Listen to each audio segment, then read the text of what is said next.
I thought it would be fun to redraw a bunch of old sci-fi covers. You guys want to see what I came up with? First up is Farmer in the Sky. This is a part of the Heinlein series of juvenile sci fi novels, and it's probably my favorite one. Originally published in 1950, it's about teenager Bill and his family moving to Ganymede, one of the moons of Jupiter, which has recently been terraformed and colonized. The book refers to the colonizing in the American frontier homesteading kind of way, which is really fascinating to see those elements blended in sci fi. I mean, they even have a real life Johnny Appleseed on Ganymede. The book's a lot of fun to read, and it actually won a Retro Hugo Award in 2001.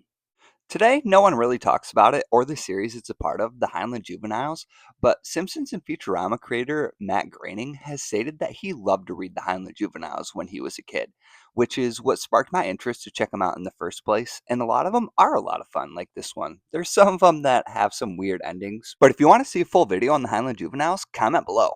Next up is The Bicentennial Man by Isaac Asimov, originally published in 1976. The story is about a robot's life over 200 years. Throughout the novel, the robot named Andrew gets so many upgrades that he eventually does become human and even becomes a political figure for robotic rights. The novel is fascinating, and a lot of people are probably familiar with this story because of the Robin Williams film. The film and the book are pretty similar, but the plot of the film drifts apart from the book towards the end.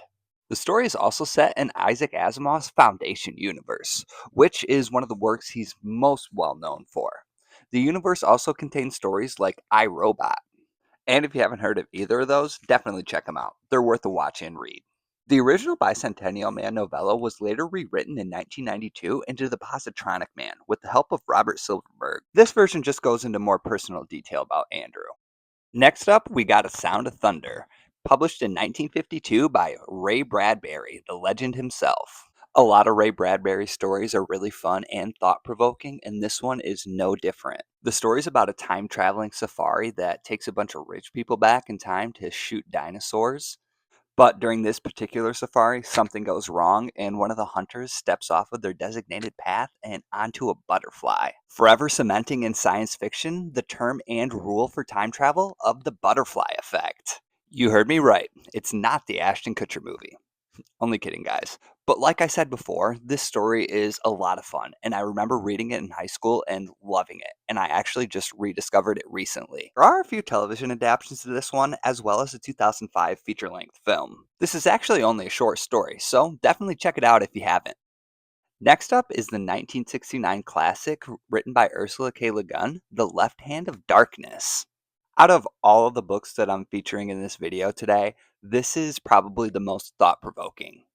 In short, the novel is about a spaceman that's sent to a planet to get them to join their galactic federation. But the planet's not interested. Most notably, however, is that the planet's native inhabitants are androgynous. Once a month, they can take on a gender, and they can either be male or female, a mother or a father, or both. Lagun uses this idea to explore assumptions about gender roles.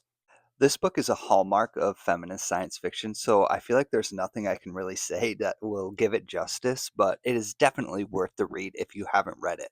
And if you're really interested, the book's a part of a series called The Hainish Cycle. And last but not least, one of my favorite science fiction books of all time, 20,000 Leagues Under the Sea by Jules Verne. Originally published in 1870, in short, the story is about a group of explorers that get knocked overboard their ship and onto Captain Nemo's The Nautilus submarine. Captain Nemo goes on to take the men on a long underwater journey, leading up to a giant kraken fight at the end. Jules Verne is probably my favorite author, and this book is one of his best works, in my opinion. It's been adapted so many times, but most notably the 1954 Disney version. If you like 20,000 Leagues Under the Sea, you should definitely check out its underrated sequel, The Mysterious Island, which is another one of my favorites. Which makes me wonder, should I just do a full Jules Verne video? Comment below. If any of these books pique your interest, you should check out my book, The Endangered Species. It's coming out on November 7th, and it's a fun sci-fi adventure for all ages. On that note, make sure to like and comment what sci-fi covers or drawings you want to see drawn next.